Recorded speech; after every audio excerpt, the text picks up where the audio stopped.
Welcome to the third video in Unit 6, square root functions. We're going to graph and analyze square root functions in this video, and we're also going to graph square root functions using transformations. If a function contains the square root of a variable, then it's called a square root function. Square root functions have a radical in it. You can see what one looks like here. If you were graphing this using points, right, you would make a table and you would say x and y, and you would say x is -1, and you can't take the square root of a -1, so that's undefined. The square root of 0 is 0, the square root of 1 is 1, the square root of 4 is 2, and you would graph that function over 1 up 1, over 4 up 2. So it rises, but it does it gradually, and that's the square root function. The domain is going to be from 0 to infinity. The range is also from 0 to infinity. It intercepts at the origin, both x and y intercept. It's not defined for x is less than 0. And its end behavior shows that as x goes towards infinity, it's going to rise to infinity, and so that's what that means. The basic square root function looks like this, where you have an a. I need you to copy this part down right here. F of x equals a times the square root of x minus h plus k. So the a on there is going to be its orientation and its shape. If a is positive, then it will look like just like that parent function that we had before. But if a is negative, then it's going to be reflected over the x-axis. So it would look something like this across the x-axis. If a is greater than 1, then it's going to be stretched vertically. And then if it is, and all that means is that it pulls further away from the x-axis. If a is between 0 and 1, a fraction, then it is going to get closer to the x-axis, or it's going to be compressed vertically. H is a horizontal translation right here. It moves it left or right. If the sign in front of it is positive, or sorry, if the sign in front of it is negative, it's going to go to the right. And if the sign in front of the H is positive, it's going to go to the left. And it's kind of the opposite of what you think it is, because it starts off as a negative sign. And then if the number is on the outside, it decides whether it's going up or down. And translations are really important. It's also really important to know what the parent function looks like. And this one is called a square root function. So on these, we're going to identify the domain and the range of the following.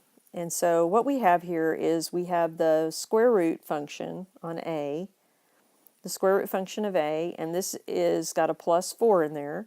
So that means that it is the square root function moved left 4. So you'll remember, and I'm going to do the regular one in blue. Okay, so we have this and here. This is the square root function, but we're going to move it to the left 4. So this point comes over here, this point goes here, and this point goes 1, 2, 3 here. And so you've got the same function, the square root function, it's just moved to the left. So you can see that the domain of this function has now changed, but the range has not. So the domain is going to be from -4 to infinity, and the range is going to be from 0 to infinity. So the domain changed, but the range did not. So here on this one, this is going to go to the right 3. So I'm going to change colors. So this would start with the blue, 1, 2, 3, up 1, and then like this. So this is moving to the right. So once again, you can see that it changed the domain. The domain is going to go from 3 to infinity, but the range is going to stay the same, 0 to infinity. Okay, on this third one, we have both transformations. The part on the inside is a plus, so this is left 6, and then the plus on the outside is up 2. So on this graph, 2, 3, 4, 1, 2, here, here, here. That's the parent graph. That's f of x equals the square root of x. That's in black. And then what I want to do is move left 6, 1, 2, 3, 4, 5, 6, and up 2, right? So this one's going to go over 6, up 2. This is going to go over 6 and up 2. And so I've got the square root function moved to the left 6, up 2. So you can see here now that the domain has changed because it moved to the left. So the domain is going to be at -6 to infinity. And the range is also changed because it's moved up. So it's going to go from 2 to infinity. So you can see that if it moves right or left, it's going to change the domain. And if it moves up or down, it's going to change the range. So here's a couple more that we could graph. The first thing you have to know is its transformation. So this one is going to move right 2 and up 5. So the original 0, 0 is going to go right 2 and up 5. Over 1, up 1, over 4, up 2. And that's the graph. All right, now this one adds a little bit more to the graph. And so it is left 3, right, because of this part inside here, and down 1. The negative is a reflection over the x-axis, and the 2 is a vertical stretch by a factor of 2.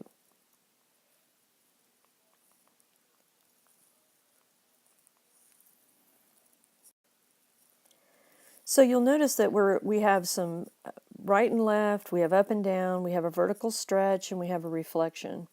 And there is an order to this. And so in general, what you do is kind of follow the order of operations. So you would do multiply, and so we're going to do the vertical stretch and the reflection first, and then we're going to move it, do the translations, and that'll be the order that we decide to do it in. All right, so our basic function then, if I'm going to start with 0, 0, right, the reflection is going to stay at 0, 0, all right? Then if I go over 1 and up 1, right, and multiply times 2, that would be over 1, up 2, and then reflect it over. So I start here and then reflect it over the x. So I'm going to end up where this little red dot is right here. All right, then remember that the next point was over 4, up 2. Well, 2 times 2 is 4, so I would go over 4, up 4, like where that blue dot is, but then reflect it 1, 2, 3, 4 away. All right, so the red, trying to do a dotted, the red is what would happen to the original square root function if you stretch it by a factor of 4 and reflect it over the x-axis. All that's left to do is now do left 3, down 1. So I go left 3 and down 1, so that'll be right there. In fact, I think I'm going to use black for that. Left 3, down 1, just really tiny on here. All right, this point right here is going to go left 3, down 1. This point is going to go left 3, down 1. And so my final graph is going to look like this. Okay, so you want to do the reflection, and it doesn't matter whether you do reflection and then stretch or stretch and then reflection, but you're going to do those first and then move them. So when we get to class, we're going to do a lot more graphing of these, and we're also going to look at the domain and the range, right? You can kind of look at the graph and see what the domain and range are for each of these. But I'd like for you to look at the graphs, write down the domain and range for A and B, and bring those to class with you when you come.